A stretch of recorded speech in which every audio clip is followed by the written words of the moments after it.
Good evening, everybody, and welcome back to Perfect Acceleration Sim Racing, and welcome to the Ginetta eSeries 2025. Myself, Jack Werrell, will be guiding you through all of the action here this evening.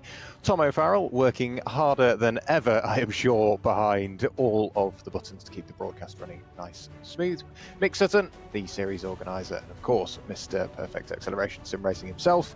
And our race director and safety car driver this evening is Peter Cornelius, a name I'm sure many of you are familiar with throughout previous years. In terms of where we are this evening and where we're going throughout the rest of the season, we are here tonight, the 4th of September, for round 1 on the Donington Park GP layout. So adds in an extra little bit of mileage for the drivers to deal with. So fewer laps over the time, but an extra bit of challenge when you head into the Melbourne hairpin. We head to Croft in a week's time for round number 2. We go on to the international layout at Alton Park in 2 weeks' time on the 18th of September.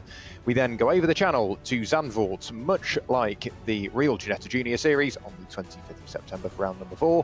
And then we round it all out, as usual, here at Perfect Acceleration Sim Racing at Brands Hatch, but this time on the Grand Prix layout, the 2nd of October. Mark that one in your calendars, because I can guarantee, with no drop score, the championship will still be very much alive. Speaking of the championship, what do you get if you win the thing? We've got 2 separate classes, the scholarship class and the all-comers class. We'll come back to those in a few moments' time. But if you win the scholarship class, you get free entry into the Ginetta Scholarship held in October of this year. And if you win the all-comers class, you get a Ginetta factory tour. See where these Ginetta Juniors, the Ginetta G40 GT5s, the G55s, the G56s, and much more. See where all of that is built and all of the work that goes into Ginetta as a brand. And also, you get the opportunity to drive some of those cars on the Ginetta simulator. You get a SimTrack sim session as well. So you get to see what goes into the making of a racing car manufacturer, get to try some of them out yourselves, or you potentially get to kickstart a very prosperous career in motorsport.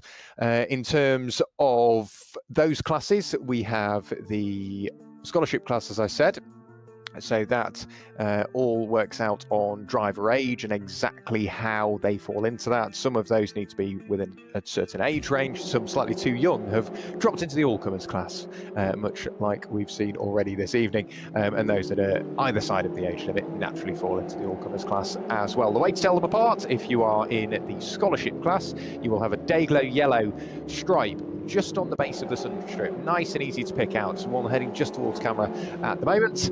And if you are not in the scholarship class, they do not have that stripe. The rear number plate as well, you can see there on Finley Lines' car, black number plate on the rear of that car. That means he's in the all-comers class. If it's purple number plate, they are in the scholarship class. That is how you can pick between the cars. If you win a race, you get 35 points, second 30, third 20 seconds, 26 points. If you get if you finish in fourth place, you get 22 points, so on and so forth. Basically reducing by a couple of points and then down to 1 point per position. And those points are scored, from what I gather, in class themselves. So it really will keep the championship open as ever, and we've got a full capacity grid here at Donington Park this evening, so plenty to look forward to. Drivers out on circuit at the moment, starting to get the cars up to temperature, ready for their first flying lap of qualifying. Albert Henriksen Bell has set the fastest sector 1 out of everybody, so the field snaking its way through the old hairpin, underneath Starkey's Bridge, through Schwantz Curve, and then up towards Coppice along the exhibition straight before, instead of turning right through the Roberts chicane, you turn left into the Fogarty S's. Riding on board with Albert Henriksen Bell, stamps on the brakes, flicks the car in. Got to keep an eye on where those tyres are falling in comparison to the white line, the curb and beyond. A really nice message from Albert earlier on today, introducing himself. I've interviewed him on a number of occasions, and he's a Perfect Acceleration sim racing regular, but he just wanted to give me a bit more information about himself. He's just started 6th form, so in terms of his professional career, very big step. He's competing in the Fat Karting League as well, founded by Rob Smedley. With a chance to win a fully funded Formula 4 seat. So in terms of away from sort of a business career, if you're looking towards a motorsport career, which he absolutely is, he's making strides there as well. He's also raising money for Jackie Stewart's charity as well, Race Against Dementia, which has really started to take hold and find some brilliant momentum throughout the motorsport community, not just in the UK, but across the continent and around the world as well. So Albert is really starting to take steps towards a prosperous career indeed. Nicky Taylor, however, has gone to the top of the times on the provisional first couple of laps, and that is a 1 minute 52.921 for Nicky Taylor. And I mean, Nicky, he doesn't really need an introduction.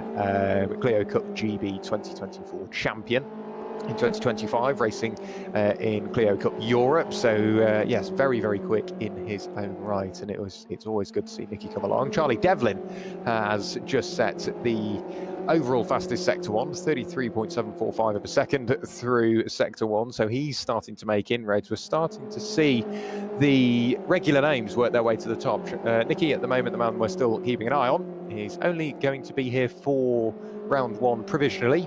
Hopefully we see him throughout the rest of the season. In terms of Charlie Devlin, 1.4 seconds to find, but he's very, very quick indeed, is Charlie, and has gone very well over previous years and previous seasons. So let's see what he can do. Riding on board as we go along the exhibition straight, as we dive on the brakes and try and carry as much momentum as possible through the Fogarty S's. And momentum really is the key in these Ginetta G40s, with, 100 brake horsepower. And that's limited by Motorsport UK in the days of past by the MSA. It was limited to 100 brake horsepower. Around about 120 mile an hour you can squeeze out of these cars in the correct conditions. Charlie trying to maximise that as best as possible. Goes very quick into sector 1, abandons the lap, looks for the wider entry into the final corner, manages the oversteer on the exit, and now he's set up and carried those extra few mile an hour through the final corner to then go on to another lap. 4 minutes remaining. Nicky Taylor stays top. Gabriel Norse has improved. He's currently on the provisional front row, but not by a vast margin really. Gabriel with a 1:53.016. He's just shy of 2 tenths ahead of Albert Henriksen Bell, but all drivers around him are looking to improve. Gabriel Norse hasn't gone too well on this lap, and now he's opting for the pit lane, maybe in an effort to try and find some free track throughout what is a very, very busy qualifying session. Albert Henriksen Bell, as I say, currently in 3rd place. Ollie Wilcox just jumped over to He's on for a quick lap, or was on for a quick lap. Sector 2 hasn't quite gone his way. Let's see what he does about setting up another lap. Clearly something went wrong through Sector 2. Sector 3 setting up for a new fastest lap. As we look down the order, Jake Critchley has just improved to 1:55.786, so he jumps up into 12th place and will be looking to push on yet more. Charlie Devlin goes purple in Sector 1 once again. A huge improvement now from Callum Williams up into 10th place, 1:55.470, so he's looking to make inroads on the front couple of rows. If we look, the top 4 separated by 3/4 of a second. In theory, the top 3 only separated by 0.3 of a second, but those gaps have just continued to form larger and larger as we work our way down the order. So keep an eye not only on returning drivers, but newer drivers and their development throughout this season. Guaranteed some of those names, sort of 15th downward, will pick their way up through the order. And we'll see some brilliant racing. And Ginetta, with their support, will love to see it as well, just as drivers start to learn the cars, learn the racecraft, learn, I think, mainly the drivers that they're racing around as well, because you build that relative trust between cars. Somebody going off in the background, clearly not over the moon with exactly what is going on there. I didn't quite pick up on exactly who that was as we have a quick scoot down the order to pick up exactly who it was. Dominic Jones having a bit of a moment through Coppice as well. Can't find who that is that's stuck out there. Jake Critchley has again let a bit of time go in Sector 2. I've got a feeling he may have been the one that went missing. No, he wasn't. There was somebody that went missing, but they have returned to the circuit. Flash of the lights as well from the driver just in front of Jake Critchley. Who will that be? That will be Callum Williams, I think, flashing the lights just to try and inform some traffic that he's on his way. A couple of cars weaving around to keep some temperature in the tyres. Callum Williams approaching as quickly as possible. Traffic jumps nicely out of the way. Huge improvement from Nathan Williams. Charlie Devlin does the same. So Nicky Taylor has gone from provisional pole down into 3rd place at the moment. Nathan Williams improved on a 1:52.832, but going almost half a second quicker than that was Charlie Devlin. You could see that the time was there, and he finally managed to find it and work his way onto the provisional pole position spot. Leaving the pit lane now is another car. Aaron Beattie finds himself in the middle of the road. That's an odd place to go. Tries to drive forward and unfortunately unsighted through the right-hand side of his car. Catches another car and that will bring an end, I'm sure, to Aaron's session. So he's now struggling to get the car back going again. Sean Duffy, the driver, caught out. Sean did what he could, but the general rule of thumb is aim for the car. But when you're doing what could potentially be 100 miles an hour at that point, aiming for the car, everything happens very, very quickly indeed. So the avoidance from Sean Duffy, unfortunately, wasn't quite what he was expecting. And in terms of improvement, we are now going to be few and far between, I think, for those two. Dino Rowlands crosses the start-finish line, ticks a lap in the book, and will look to improve upon that once more. On the brakes in towards Redgate. Uses a little bit of curb, not too much. Nice and neat and tidy to the absolute limit of the amount of circuit he can use on the exit of Redgate. Down through Hollywood and into the Craner Curves will go Dino. Who else are we on for an improvement? Riley Pogue has opted for the pit lane. So too has Nicky Taylor. So too is Jacob Armour. So no improvements from them. Jacob, I think, has done a little bit of work at Accelerate Sim Racing back in Lincoln.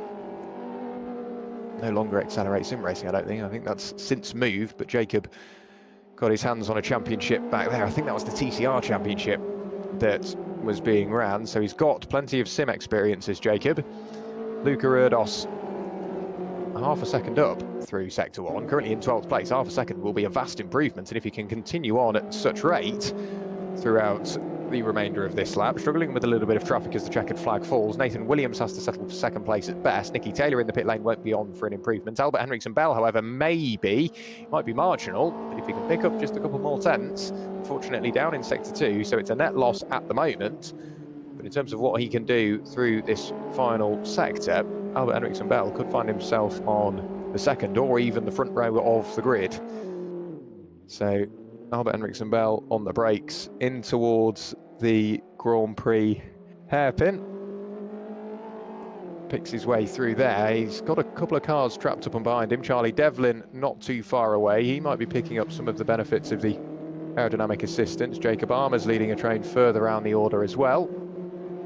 jumping on the brakes, Albert Henriksen Bell for the final time in qualifying, through the final hairpin, on towards the start-finish straight. Are we going to see Albert Henriksen Bell improve from 5th? It's a 1:53.193 for Albert to beat, crosses the line, goes quicker, but doesn't improve upon his position. So an end of qualifying lap from him is the improvement he was looking for, but might not be to the tune of what he wanted. Charlie Devlin, our pole sitter, has crossed the line and secured his position on the front row of the grid, a 1:52.372. So that will bring an end to his qualifying session and has secured that pole position by almost half a second. William Johnson through the final corner. A very fetching livery on that car.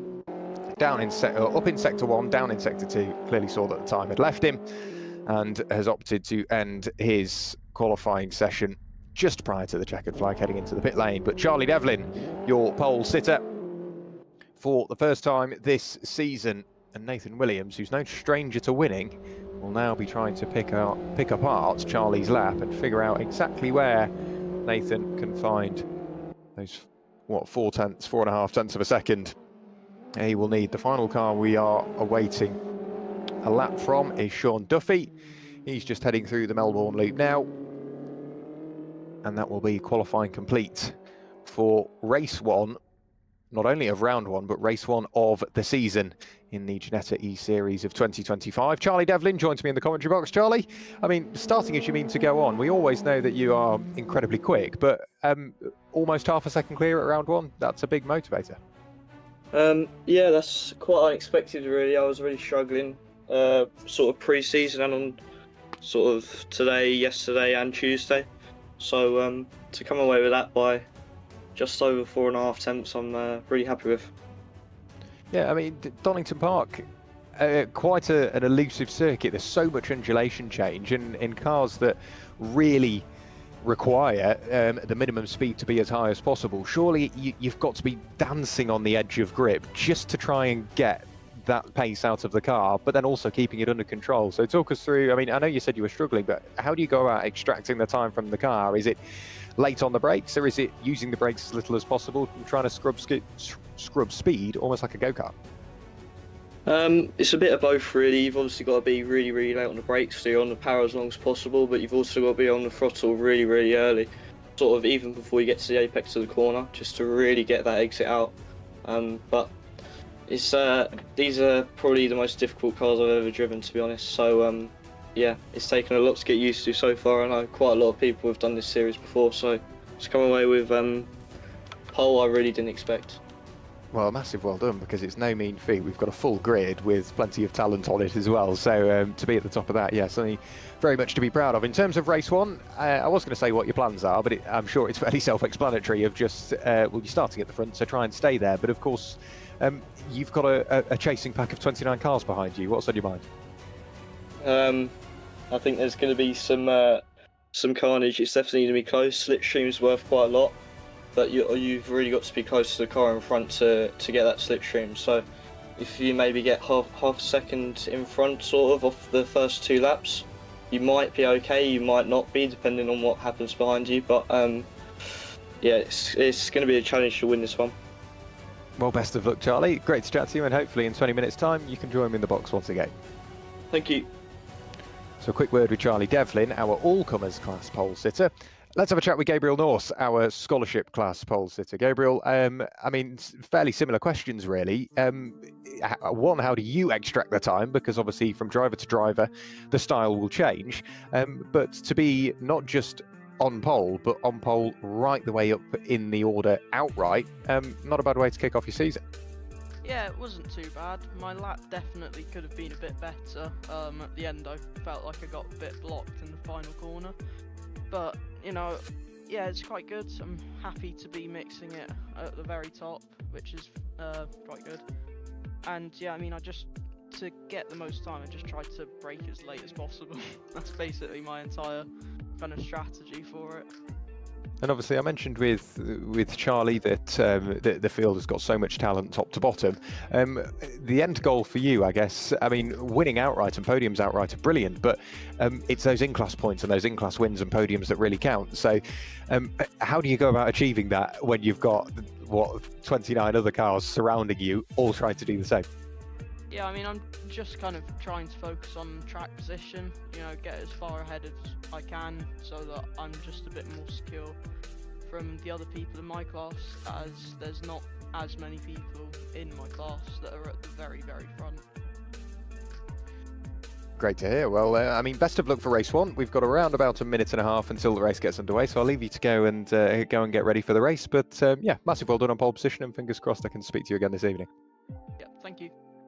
Quick word from Gabriel there, running in the scholarship class, so he will be keeping his eye on that Ginetta Junior Scholarship. There he is, very, very pretty livery indeed, as do many of the other drivers on the grid. We've still got a couple, I think, that are just in the process of getting those liveries finalised and readied, so the grid will only get more and more colourful as the season wears on. But Charlie Devlin lining up on pole position. He's got Nathan Williams on his outside, but with it being a scattered grid, so long as he can nail the start, there's an opportunity for Charlie Devlin to swoop over and take the preferred racing line and hopefully the momentum down through Hollywood and the Craner curves.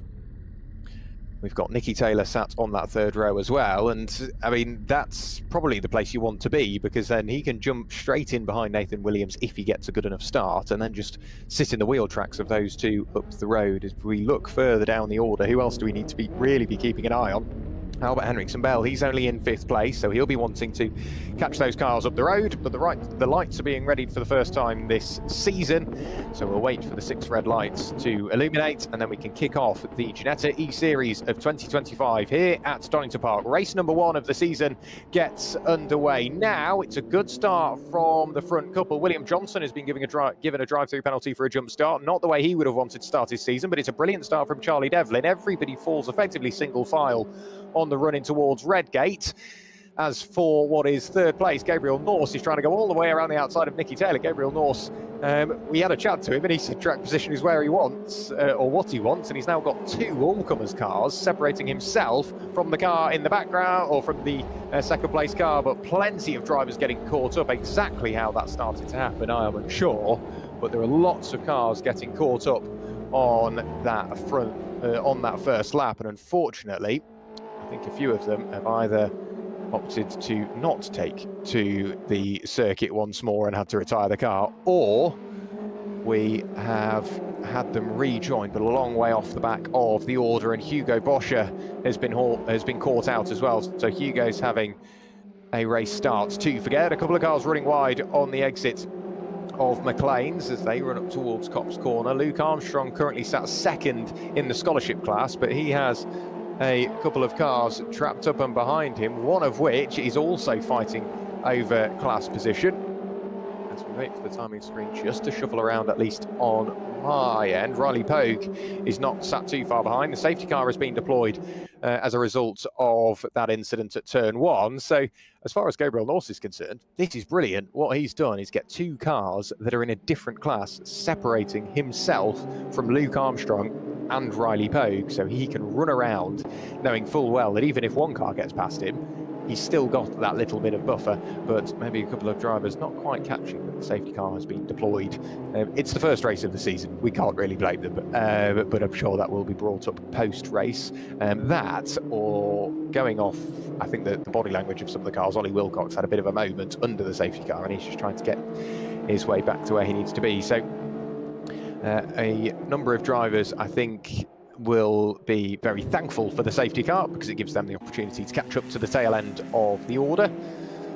And others who may be starting to extend a race lead won't be over the moon. William Johnson, obviously he was given the drive-through penalty for a jump start, weaving around substantially in the pit lane in an effort to try and, I think, get some temperature into the tyres, but he's dropping right the way to the back of the order, but it means he can serve this drive-through penalty, which I think he's serving almost as a stop-go penalty,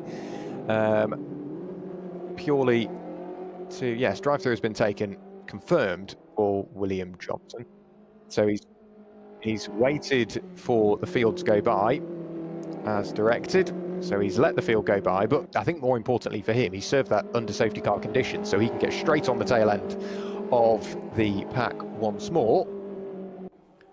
without losing vast amounts of time. There is Nathan Williams weaving around, trying to keep temperature in the tyres. Charlie Devlin, I think, wins the battle in that regard. He's really weaving around. The new for this season, Ginetta G55 GT4 safety car, looks absolutely brilliant. That car's just working its way up towards Coppice with a field of Ginetta G40 juniors eager to get back going once more. I think we've pretty much got everybody back together again. Yes, we do. So Leon is there as well. Leon Olakoju off the tail end of the order with a creative team name. I forgot to submit my livery in time. At least he's honest about it, I guess. He will, after being caught up with the first lap incident, he can now close in. A bit of a concertina effect, I think, for a couple of cars down the exhibition straight. Some maybe not quite being so maybe alert to those cars up the road, but Charlie Devlin really trying to put some lateral load into those tyres to get the temperature there as quickly as possible.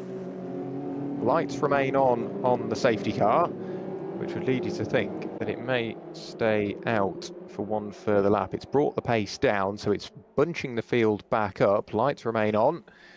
We'll see whether he will opt for the pit lane. He's still got the field very close behind him. Is he going to opt for the pit lane? Yep, so the safety car will remain out for one further lap. You'd imagine essentially he could pick up the pace, at least on this lap. One, to make sure that the tyres remain up to temperature. There's a lot of weaving going on. I think drivers in desperation to get that temperature back. So with 15 minutes remaining in this race, by the time the safety car comes back around, we're doing almost, 3-minute laps behind the safety car. It's going to be a 12-minute dash to the line. And Charlie Devlin currently at the top. We're running down through the order. So Charlie Devlin currently leads, granted. We are behind the safety car, so nothing will change. But as the race gets back underway in around about 2.5 minutes' time, Charlie Devlin will lead from Nathan Williams, Gabriel Norse, Nicky Taylor, your top four. Albert Henriksen Bell finds himself in 5th place. It's then Luke Armstrong and Riley Pogue. Ted Bradbury is in 8th place ahead of Luca Erdos. Jacob Ellis sat there in 10th place. Callum Williams in 11th. Jonty Restrick is in 12th place. Jacob Armour in 13th. Jake Critchley in 14th. And Finley Lyons rounds out your top 15. So the field working its way underneath Starkey's Bridge, or at least through the left of Starkey's Bridge, then up towards Schwammskirch and McLean's. Right the way down the tail end of the order, it is a very long train of cars. The safety car is just heading up towards Coppice at the moment. The rest of the field is just picking its way through the slight left at Schwammskirch before you, in at least these cars, tap the brakes and then flick the car into McLean's and carry that minimum speed. Or make sure the minimum speed is as high as possible. So safety car will be in this lap. The lights have been switched off nice and early. They remain on, I think. No, the lights have been switched off. So what we will see now is Peter Cornelius puts his foot to the floor to get his way at least out of the way and into the pit lane.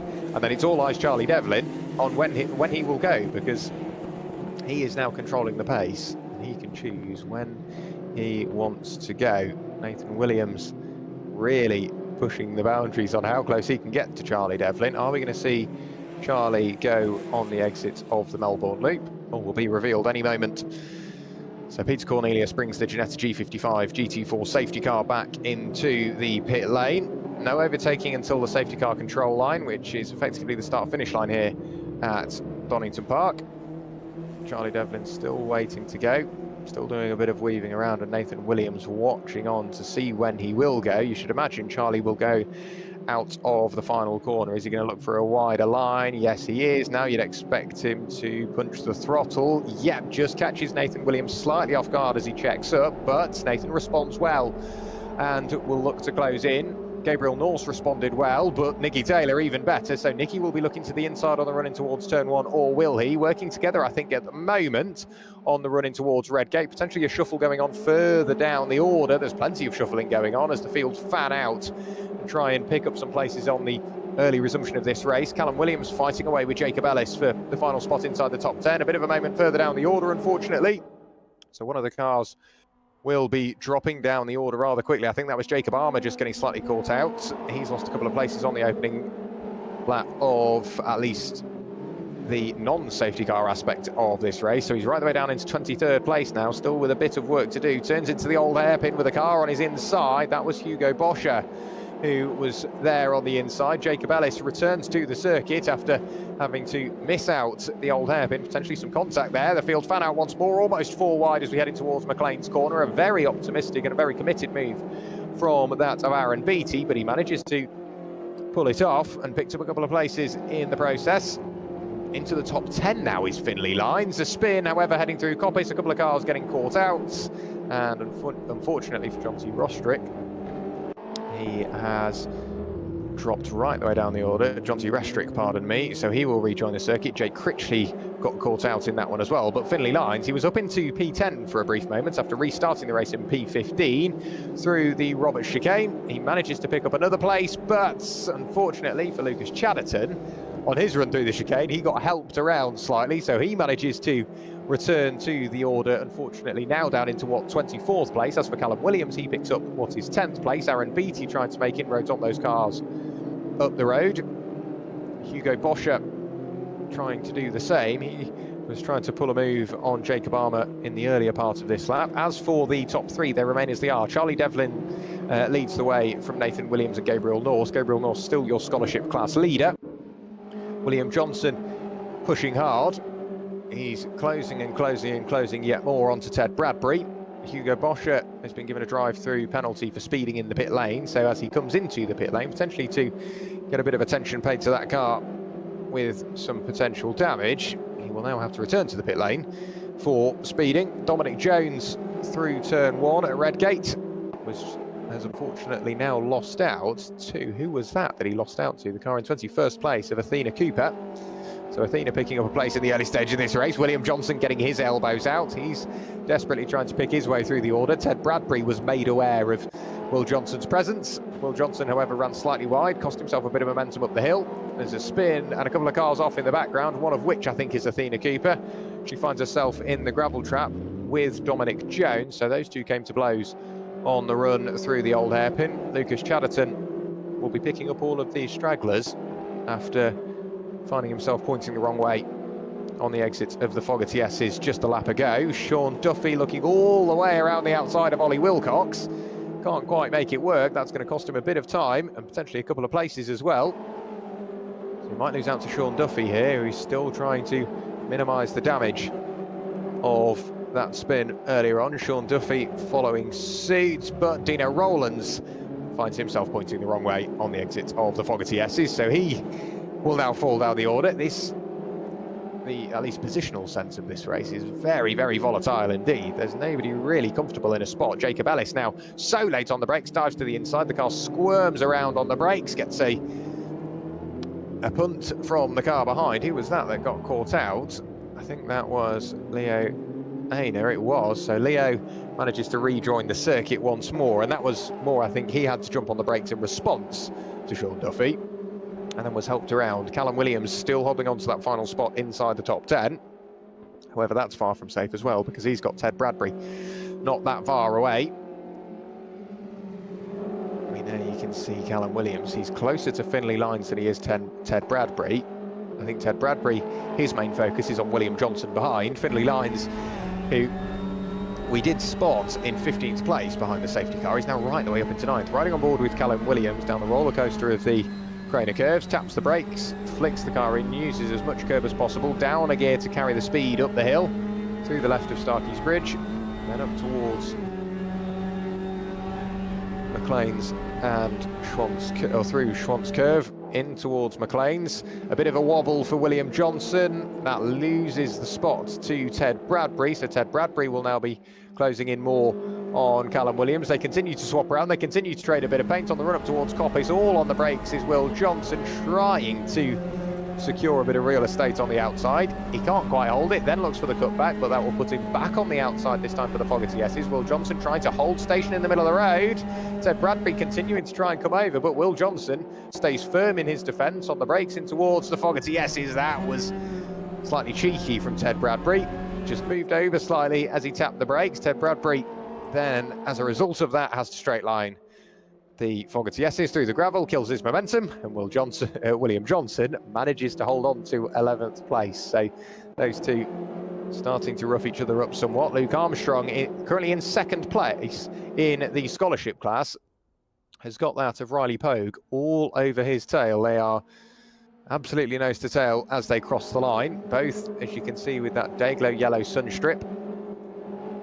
So both are fighting for an opportunity to enter the Ginetta Junior Scholarship 2025, due to take place next month in October.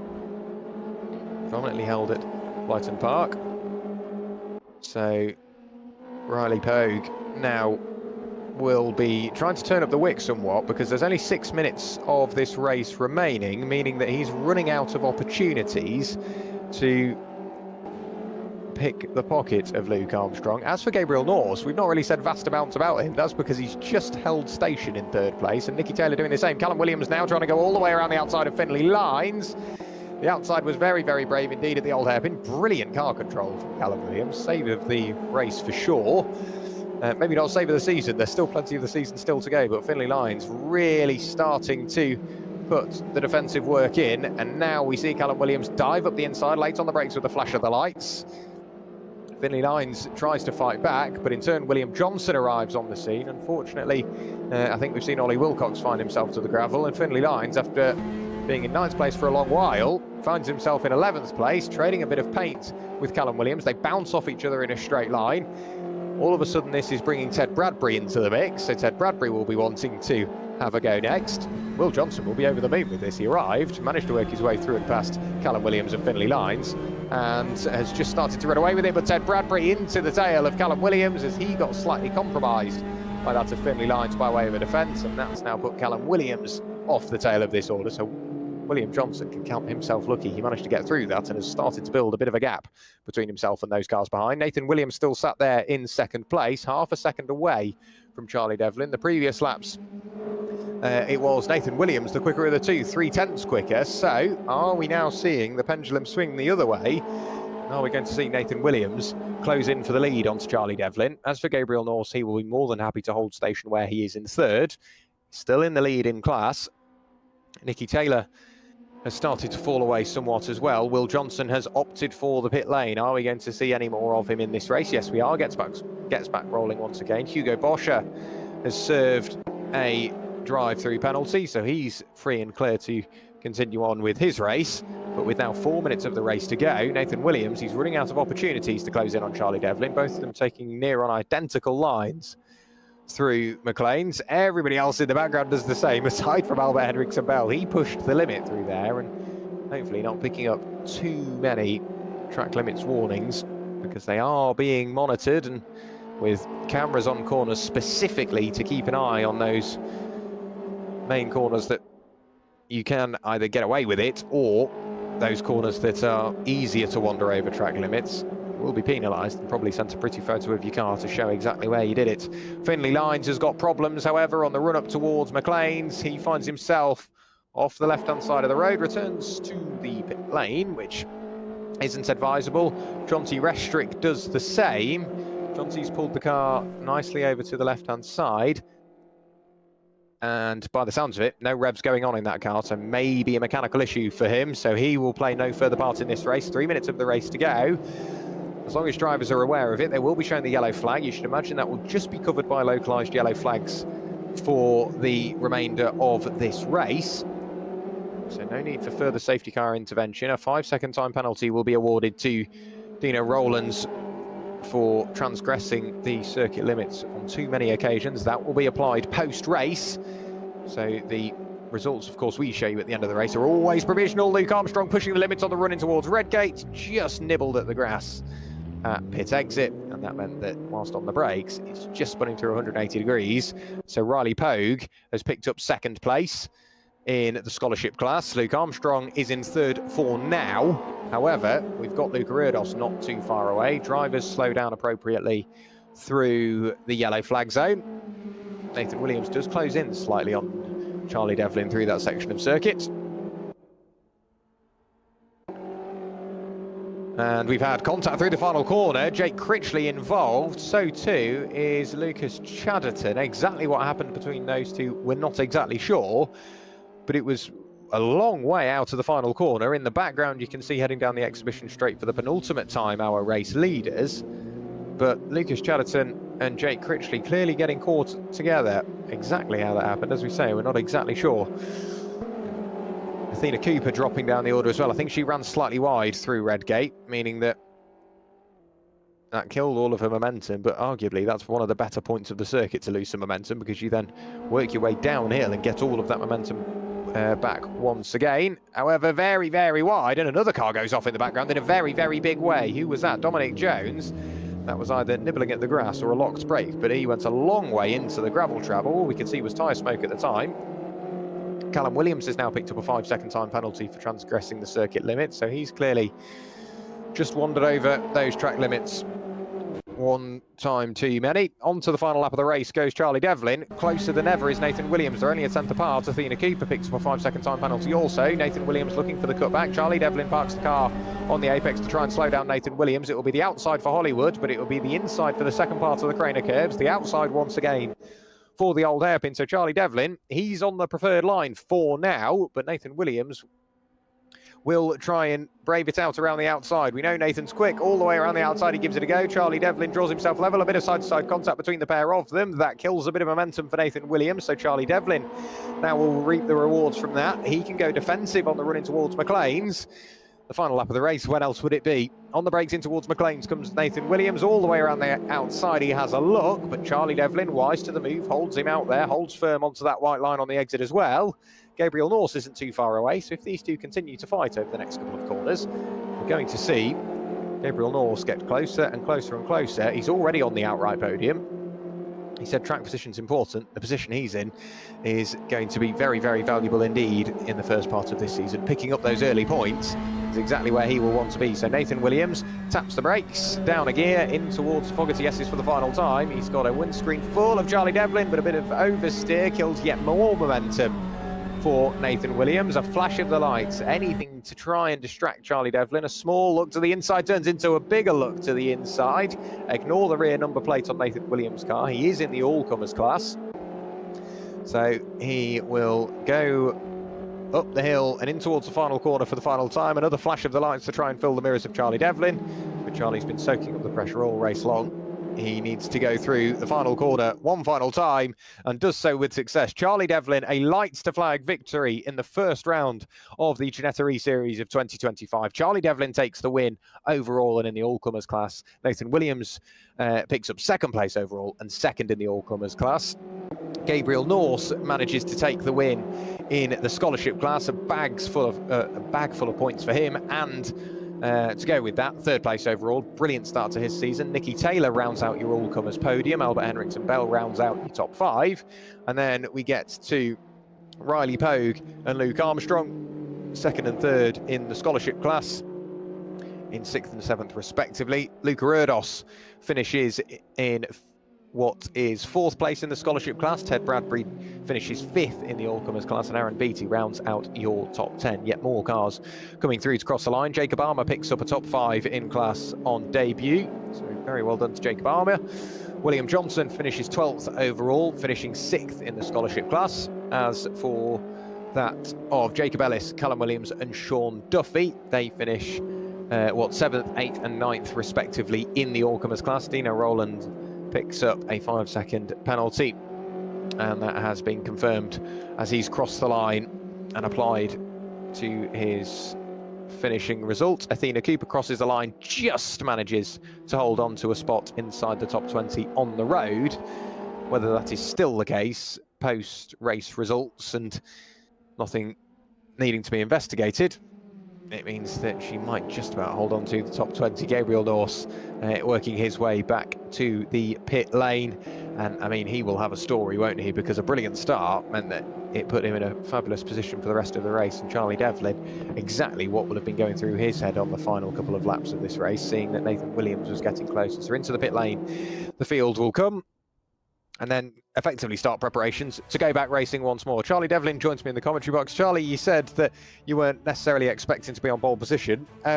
if I were to tell you at the start of this evening that not only will you put it on pole, but you will also do a lights to flag victory in race 1, I don't think you would have believed me. Unfortunately, can't hear Charlie, so we will give Gabriel Norse a go, then come back to Charlie. Gabriel, P3 overall, a massive feat, but then to do so whilst winning the scholarship class, you can't really wish for much more on the opening round of the season. Yeah, it was pretty good. I made the move on Nicky on that one, and then from there was the safety car, but apart from that, yeah, not too much happened in the race. No, it looked very busy behind you, and I know that Nicky Taylor got rather close on the restart, but were you getting an air of, let's just work together and see what we can do? And then obviously I think Nicky dropped away as well. Yeah. But in terms of those final few laps, you were closing in on the top 2 overall. Yeah, I mean, Nathan and Charlie were battling quite a lot at the end, and that just made me gain a lot of time on them. But yeah, Nicky got quite close on the restart, but I wasn't too worried about him because he had a little bit slower pace than me throughout.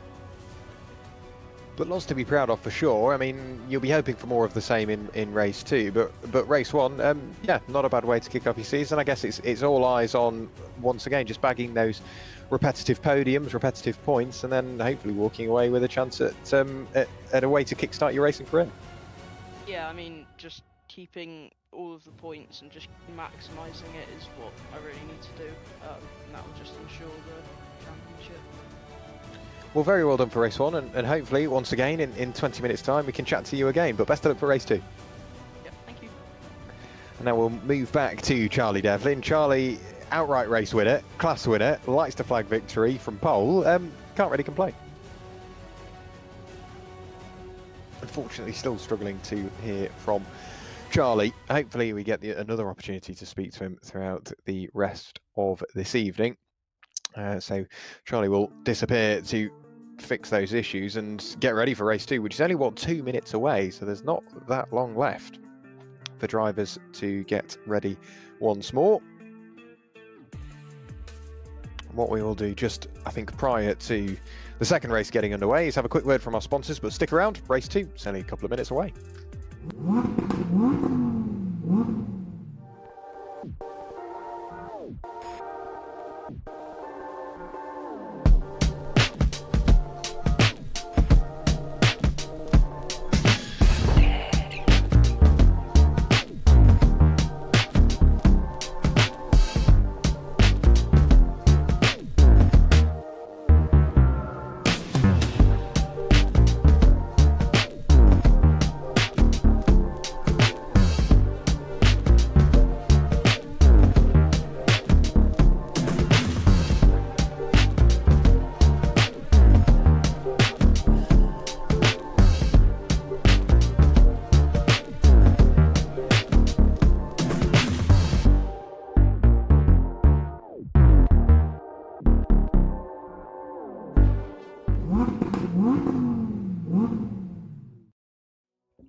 Welcome back, everybody, to Donington Park, and welcome back to the Ginetta eSeries of 2025. There is your pole sitter, your race 1 winner, Charlie Devlin. Nathan Williams will line up alongside, Gabriel Norse behind. So the results from race 1 form the grid for race 2. So keep an eye on those that maybe didn't have the race 1 they wanted for climbing their way back through the order as well. Let's see what Nicky Taylor can do with another attempt at this. Can he get an outright podium? A class podium in race 1 is great, but I'm sure with no guarantee of the rest of the season, the last thing he will want to do is get in the way. Incredibly humble, but with some brilliant racecraft.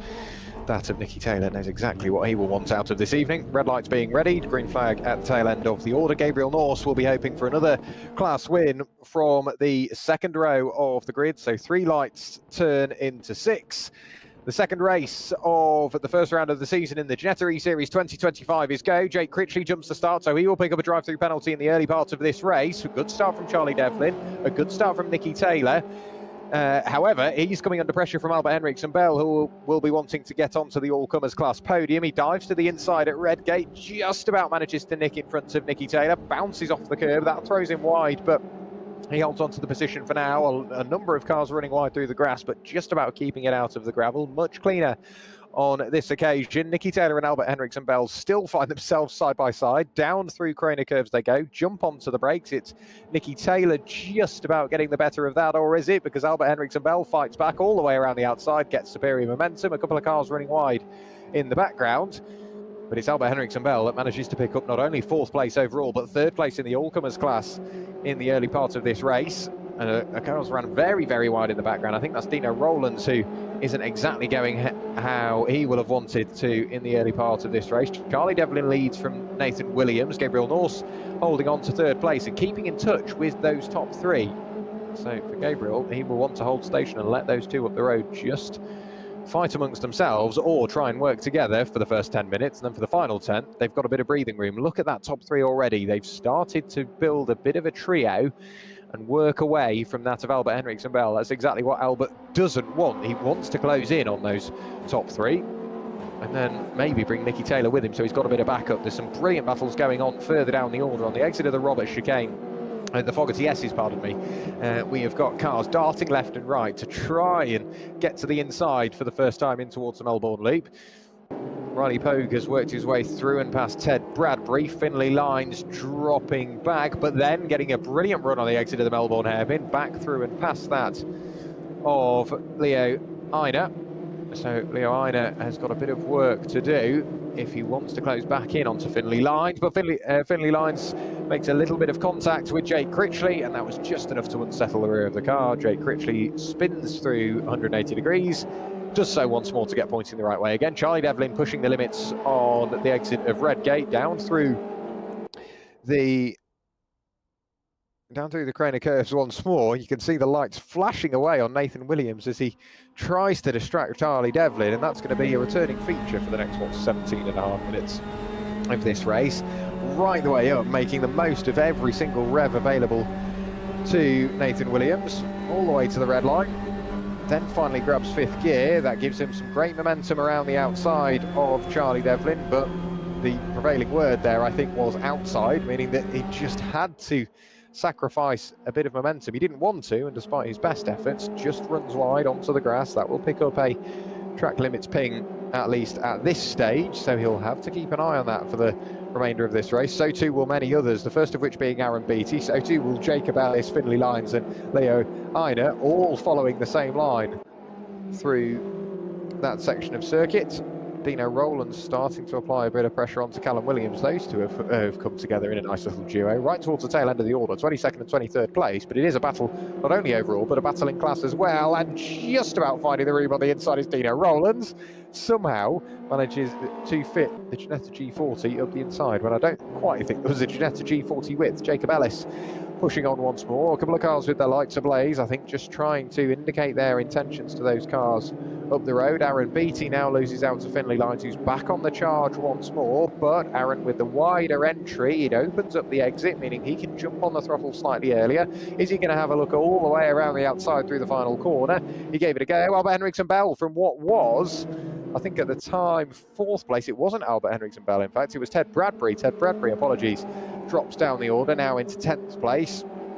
So he lost about 4 seconds, so it would have been, what, 7th or 8th place that he found himself in, and then a small mistake, that there was contact with another car. He tumbled down the order. Jacob Armour is trying to close in on those cars up the road, the first of which will be Jacob Ellis, or the first of which will now be Jacob Ellis, as all of them run wide, but Jacob having picked his way through and past Jacob, in this case, Jacob Ellis through and past Jacob Armour. Those two together, that's just allowing that of Leon Onokoju just to run away somewhat up the road. Riding on board with Jonty Restrick. He's got, I think, the best seats in the house for this battle up the road. Reaches for the 5th gear, climbs up the hill through Schwann's curve. Will then be a tap on the brakes, down a gear, flick the car into the inside curb, try not to touch it too much. There's contact between all 4 of them, and cars go skittering left and right, a couple in towards the gravel, a couple in towards the grass on the inside, grass on the outside for some, and we're side by side for the lead. Charlie Devlin and Nathan Williams banging doors on the run through the Fogarty S's. That gives a brilliant run to Gabriel Norse, who dives to the inside.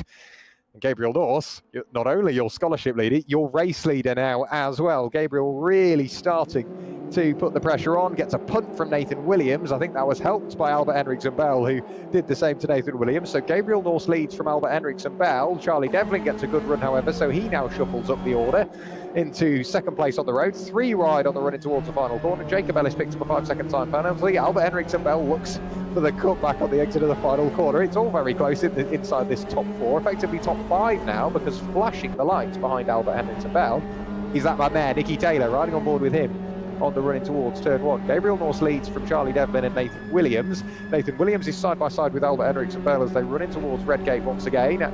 Nicky Taylor is watching on, hoping that more unfolds between these 4 up the road, because he can then try and work his way up the order and potentially onto the all-comers podium. Nicky Taylor right on the coattails of Albert Henriksen Bell. That shows just how much trust these two have got in each other. A tap of the brakes for Nicky Taylor, I think, just for a bit of safety. A quick flash of the lights to go, no, come on, let's work together and to try and close in to take the outright race lead.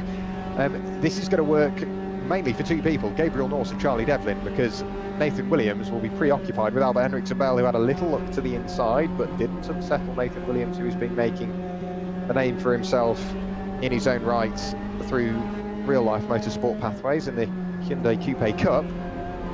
After working with him for a number of years on the sim, we've finally managed to meet at Snetterton earlier on this year, and is doing so with fairly consistent success. Albert Henriksen Bell sat there in 4th place, still watching on from Nicky Taylor as we head through the Fogarty S's, and it just seemed like Nicky doesn't quite carry the speed on the exit of the corners. You can see Albert Henriksen Bell just pulls away somewhat. I mean, granted, that might be aided by the aerodynamic assistance from Nathan Williams, but Nicky's so good on the brakes, it just doesn't quite all string together on the exit of the corner.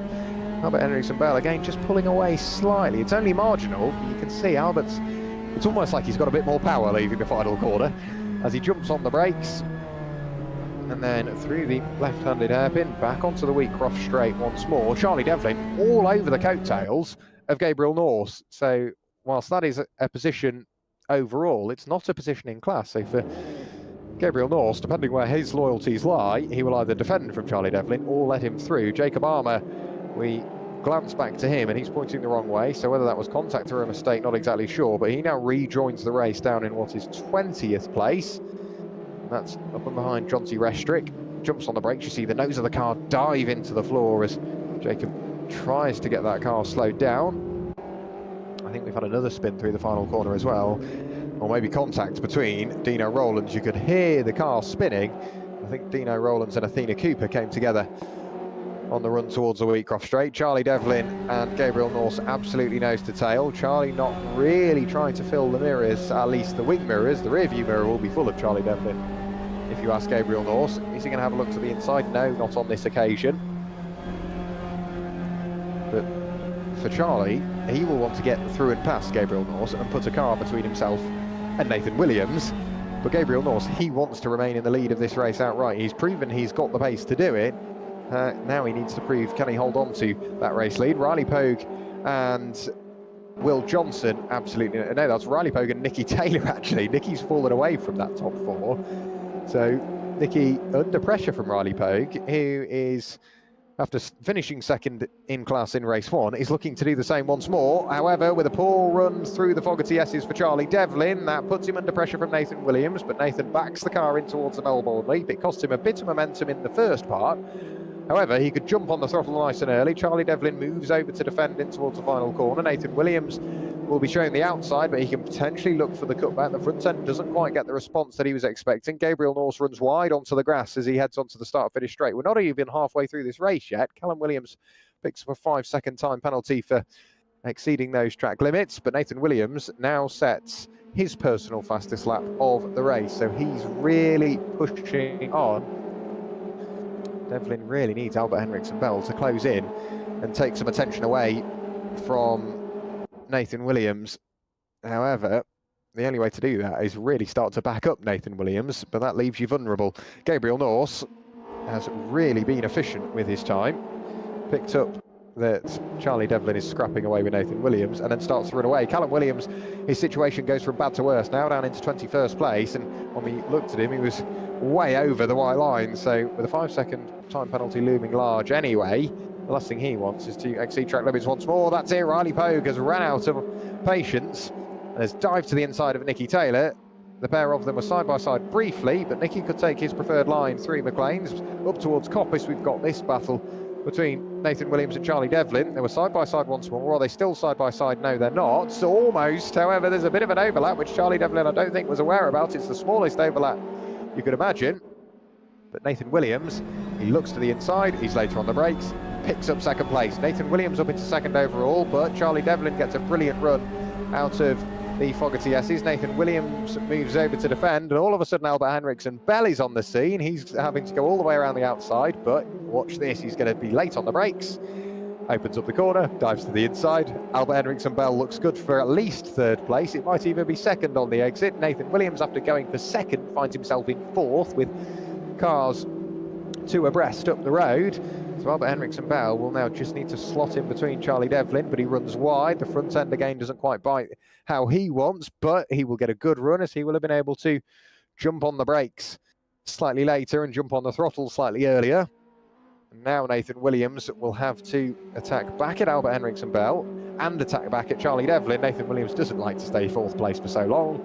Back up into third, but shuffles Albert Henriksen Bell very, very wide indeed, all over the grass. And I'm afraid for Albert Henriksen Bell, that will mean that he is really going to start to fall away off the tail of the rest of the top four. Finlay Lines is into the pit lane. Don't remember seeing a drive-through penalty. No, he's come to a stop in his pit box. So Luke Armstrong goes through and by, holds on to second place, holds on to what is 12th place, pardon me, holds on to what the final spot inside the top six in the scholarship class. Ted Bradbury closing in onto William Johnson. He still finds himself fifth in the all-comers class, so we'll be looking for another good points finish and keep those consistent points finishes coming throughout the season. Really started to close in on Will Johnson. We looked and there was sort of half a second between them. There's now only a quarter of a second separating these two.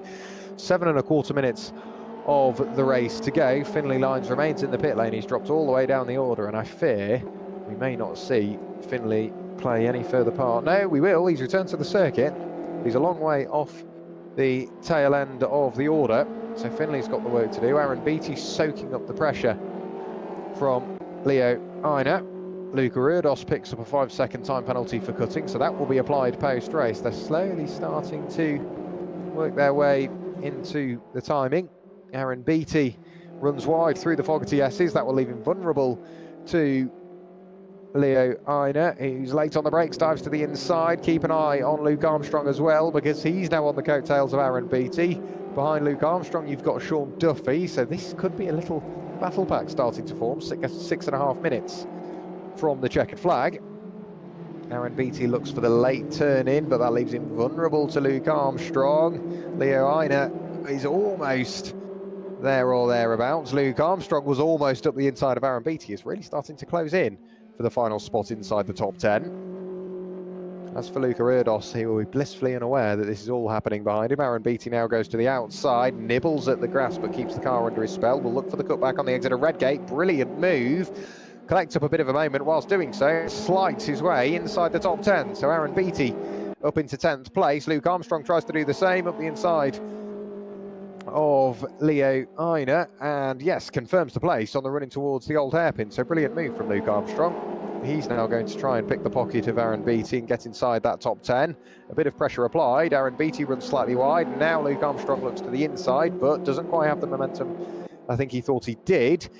Gabriel Norse 2.5 seconds to the good in the lead. Charlie Devlin has got Nathan Williams half a second back. Albert Henriksen Bell is still a full second away. Leo Einer, his race is going from bad to worse because he might now lose out to Sean Duffy, who was almost on the inside, but opts for a move maybe later on in this race. Luke Armstrong now looking to the inside of Aaron Beattie. Jonty Restrick has been soaking up the pressure from the recovering Dino Rowlands. Of course, that car laden with a 5-second time penalty to be applied post-race. Callum Williams in 19th place up the road will be watching this unfold in his rearview mirror, almost touching the grass on the exit of Coppice was both Jonty Restrick and Dino Rowlands, but Dino, he's on the outside for the Fogarty S's. Is it going to work? Yes, he is. No major fight put up there, I think, from Jonty Restrick. Just wants to get that car to the end of the race. In terms of the fastest lap of the race, who has posted that at this stage? It is going to be Charlie Devlin in second place. He's just gone through and posted that, a 1 minute 53.144. Sean Duffy still trying to pick a way through and past Leo Einer. Does so for a brief moment on the inside through the final corner, but draws level on the exit. They're absolutely side by side. Need to be careful because Hugo Boscher in the background, he isn't too far away at all, and you can see just how much they've been fighting because Aaron Beattie has disappeared up the road, so too has Luke Armstrong. Leo Einer holds on to 12th place for now, but Sean Duffy now looks to the inside, gets a brilliant run on the run towards Hollywood, and Sean Duffy confirms his spot in what is 12th place, but straight on the headlights is Leo Einer to try and discourage Sean Duffy from finding any comfort. Hugo Boscher for DGTL Autos on the brakes in towards the old hairpin. There was contact between those two cars up the road. Brilliant work from Hugo to read that situation as he arrived at what would have been close to 100 miles an hour. Sean Duffy drops down the order, and Leo Einer, that car struggling to get the momentum back, will now have that of Hugo Boscher all over his tail and potentially trying to get that spot inside the top 12. Dino Rowlands looking to the inside of Callum Williams, I think both of which have got a 5-second time penalty to be applied post-race, so this would be a battle for position come, what, 3 minutes time. As for the lead that Gabriel Norse had, we looked previously and it was 2.5 seconds. It's now just over 1.5 seconds. So Charlie Devlin is closing in, and he's doing so because he needs to run away from Nathan Williams, who's now within half a second. Aaron Beattie has been given a 5-second time penalty for exceeding track limits. Keep an eye on Dino Rowlands, however, because he's got Jonty Restrick on his outside. He's got Callum Williams on his inside. 3 riding towards the Fogarty S's surely isn't going to work. They all fall single file. Clever work by them all to try and find a bit of room to call their own. Callum Williams is really the big winner out of that. So he holds on to 19th place, or picks up 19th place. Dino Rowlands still fighting away with Jonty Restrick. Jonty goes to the inside, grabs the apex. Dino Rowlands will look for the cutback, but it's not quite there, at least immediately. Potentially as they climb the hill towards the final corner, it might start to emerge. Slightly further up the road is Lucas Chatterton. He is in what was his 17th place. He's got Jacob Armour not too far away, and he's trying to find a bit of room on the inside. It's not quite there for him. Grabs 5th gear nice and early. He's got now Jacob Armour on his outside. He's going to have to be brave to go all the way around the outside. Taps the brakes by way of contact avoidance. Clever driving from Jacob. Athena Cooper, I think, has just been for another off-track excursion somewhere out there on circuit. And yes, she has picked up a 5-second time penalty for cutting. It's almost like I saw it happen. So another 5-second time penalty to be applied to a member of the order. Nathan Williams now really starts to close in on Charlie Devlin. Charlie hustles him right the way over to the white line, then moves himself back out to the outside. And the preferred line on the run through the Melbourne hairpin will try and carry the momentum, but elbowed out once more is Nathan Williams. That was cheeky. Charlie Devlin has to find a bit of space to rejoin the circuit. Does so, but Nathan Williams is not letting him have this easy, is he? Charlie Devlin there on the inside. Nathan Williams, I think, expects Charlie to turn in earlier than he does. Contact between the pair of them pushes them around. Nathan Williams has got some really robust sort of offensive driving in terms of defensive driving.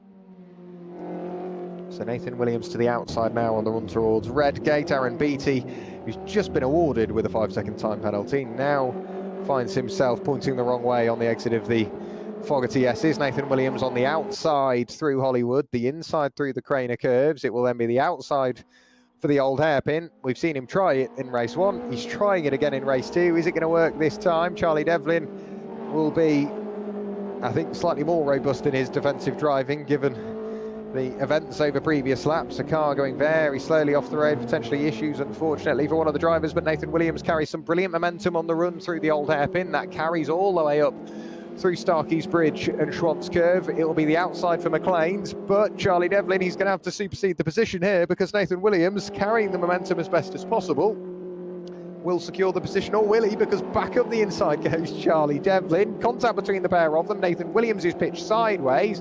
A flash of the lights for Nathan Williams. This could all go the way of Albert Henriksen Bell, who gets a brilliant run over the section of circuit that saw Nathan Williams sideways. So on the very final lap of the race, Charlie Devlin, he gives it back as good as he takes it, really, doesn't he? Through the fog of DS's, he's going to secure second place. Albert Henriksen Bell with an unlikely third, given what the spacings look like heading on to the final lap of the race. But Gabriel Norse, what a brilliant race from him, showing that he is the one that deserves that scholarship spot. Nathan Williams really pushing on now, pitches at Albert Henriksen Bell sideways, does so the same for him. So Albert will be holding on to that inside line, you can be sure of, in towards the final corner. A flick of oversteer for Gabriel Norse, but through the final corner for the final time this evening, with a flash of the lights, Gabriel Norse doesn't only win race number 2, but he wins the scholarship class as well, letting everything happen behind him. Charlie Devlin secures the win provisionally in the all-comers class. Albert Henriksen Bell chased to the line by Nathan Williams. Just over a tenth separates those two, so Albert Henriksen Bell picks up third place overall and rounds out your overall podium and takes to the second step of the all-comers podium. Nathan Williams rounds out your all-comers podium in third. Nicky Taylor picks up fifth place and finishes fourth in class. It will be Riley Pogue that's crossed the line to finish second in the scholarship class, and Will Johnson seventh overall and rounds out your scholarship class podium. We've just seen Luca Erdos head over the line to finish in what is eighth place, fourth in the scholarship class. There's battle still going on. Hugo Boscher desperately trying to hold on to 11th place.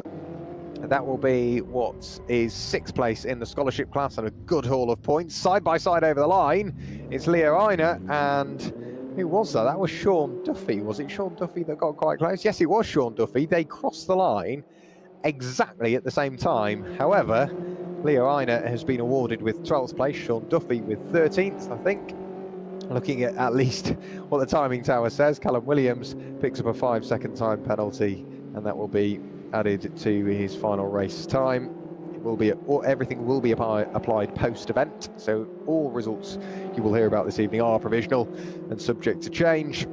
Jacob Ellis over the line to finish in 14th place. It was then Leo Olokoju that finished in what is 15th. Jonty Restrick secures a good points night for him in 16th place. It was then Lucas Chatterton in what is 16th. Callum Williams has crossed the line in 18th place, followed then by Jacob Armour in 20th, Dino Rowlands in 21st, Jay Critchley in 22nd place, Finlay Lines over the line in 23rd, and the final of your finishes is Dominic Jones, who crosses the line to finish in 24th place. Unfortunately, we lost Athena Cooper one lap from the end. That will be the car we saw going slowly. So the same two that joined me at the end of race 1 joined me again. However, the order looks slightly different. Gabriel Norse, we had a chat to you not only for putting it on pole position in qualifying, but for winning the scholarship class in race 2 and finishing third overall. You've now had another in-class lights to flag victory, got your way to the front in race 2. You've taken an overall victory and the win in the scholarship class. It's been a pointsy night for you, hasn't it? What a way to kick off the Ginetta eSeries for 2025.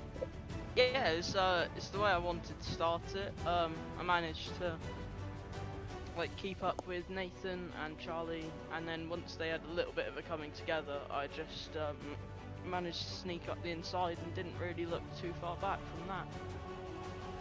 It was absolutely brilliant to watch, because with you getting past Charlie and Nathan with those two scrapping away, you then started to build a gap. It was up to 2.5 seconds, and then all of a sudden they were all with you again, and then they started to battle, and you managed to secure that lead. This has got to be a massive motivator now for the rest of the season. I mean, we go to some brilliant tracks, not just here in the UK, but of course Zandvoort in the Netherlands. Are there any of those that really stand out and ones that you're looking forward to? I mean, like you said, Zandvoort, that's one I'm really looking forward to. I think that's going to be a brilliant race and a lot of close racing because of the nature of the track. Yeah, I mean, this is definitely a big motivator. I'm extremely happy about it, and hopefully I can just build on it for future races. Well, fingers crossed. It's been a dominating performance tonight, and if the momentum stays with you, I mean, it's going to be a very exciting season for yourself, and potentially a very exciting Ginetta scholarship to take part in October. But a massive well done, Gabriel, this evening. Before we let you go, anybody you'd like to say a quick thank you to? Sim Demon for my sim stuff, and my dad. Great stuff. Good to hear that you've got plenty of backing as well. But Gabriel, a massive well done for this evening, and we'll see you in a week's time at Croft. Yeah, thank you. So brilliant to chat to Gabriel Norse. You are your 2-time scholarship class winner and overall race winner of race 2. Charlie Devlin joins us once again. We'll go back to where we were, 25 minutes ago. Race 1 was a hard-fought scrap, but you managed to secure the win, and you've managed to do the same in race 2, at least in the all-comers class. Yeah, both races were fairly unexpected wins, to be honest. Race 1 was sort of really good at the start, got away a little bit, and then obviously the safety car came out and that sort of ruined the momentum. Safety car restart was good in race 1, pulled a little bit away, and then towards the end the tyres started falling off a cliff, to be honest. Really struggled then. And then race 2 again, decent start. Had some really good battles at the start. Gabriel, of course, came through. I tried to work together with him. Obviously, we're not in the same class, so for me, I'm still vying for first in my class. So I thought we should work together really to pull away from the rest to try and get Nathan and Albert and Nicky, and that sort of worked. It sort of didn't. Nathan then caught up, overtook. Then we had bit of contact, so sort of at the hairpin once or twice. I got hit, obviously going into Coppice. There's a bit of contact on the inside. I got bounced over the curb, which really I couldn't really do much about. That obviously unfortunately hit Nathan, which unfortunately he lost a place. Well, it was fabulous to watch, because when you and Nathan were battling, all of a sudden Albert Henricks and Bell closed in, and then all three of you would fight. It was really, really good to watch. But I mean, you've had a good showing of pace with a pole and 2 class wins, and an overall race win, of course, in race 1. A similar question to what I posed to Gabriel Norse. Obviously, we go to Croft, Alton Park, Zandvoort, and Brands Hatch. I mean, we've seen a lot of you over previous seasons. Are there any of those that you're looking forward to? Any of those that maybe you're slightly tentative over? And usually a driver's favourite is the one they're quick at. So which one do we need to keep an eye on for at least yourself? Really, I thought Donington was going to be my strongest. I thought I was really going to struggle, to be honest. So if I thought today was going to be my strongest, the rest of the season is going to be difficult. Croft, I'm not looking forward to. I never really looked forward to Croft. I'm not really a fan of the circuit. I'm not really very quick around there, but obviously with a bit of practice in this car and track combination, we should be okay. Absolutely, and we're in the paddock at PASR, and of course the Ginetta eSeries of 2025. Anybody would be more than happy to help, but as long as you're there or thereabouts, Charlie, I'm sure you will be fighting away as you did this evening. But a massive well done, walking away at least with the championship lead in class, provisionally leaving this evening. So best of luck for Croft. But anybody before we let you go, you'd like to just give a quick shout out to? Shout out to mum and dad downstairs. Shout out to my aunt and uncle that are watching, and also Future Class for sponsoring me for all 3 PASR championships I've done. They've really helped me out, which I'm very thankful for. Brilliant to hear. But Charlie Devlin, massive well done for this evening, and we'll see you in a week's time at Croft. Thank you. So great to chat to our race winners this evening. I mean, Charlie Devlin will be over the moon, but Gabriel Norse, I think maybe more so, not only picking up 2 class wins, but an overall race win as well. So he leaves this evening with the lead of the scholarship class, 73 points. So 13 points clear of Riley Pogue, who's had a really good showing this evening as well, leaving this evening on 60 points, picking up those 2 second places. As for Luke Armstrong, on 46 points, he's got a bit of work to do. He's only 2 points clear of William Johnson and Luca Erdos. We've got Leo Einer, who's only a point clear of Jacob Arbour. Hugo Boscher tied on points with Leon Olukoju. It all gets very, very close indeed. By way of Charlie Devlin, he leaves on 72 points with a bit more of a lead over Nathan Williams than I'm sure he would have expected. But we're heading into Croft. As he said, he's not massively looking forward to that circuit. Doesn't gel well with the circuit. So Nathan Williams on 57 points. He's only, 5 points clear of Albert Henricks and Bell, who's only 4 points clear of Nicky Taylor, who's only 8 points clear of Ted Bradby. You could talk about it for hours and hours. And you think it's close now.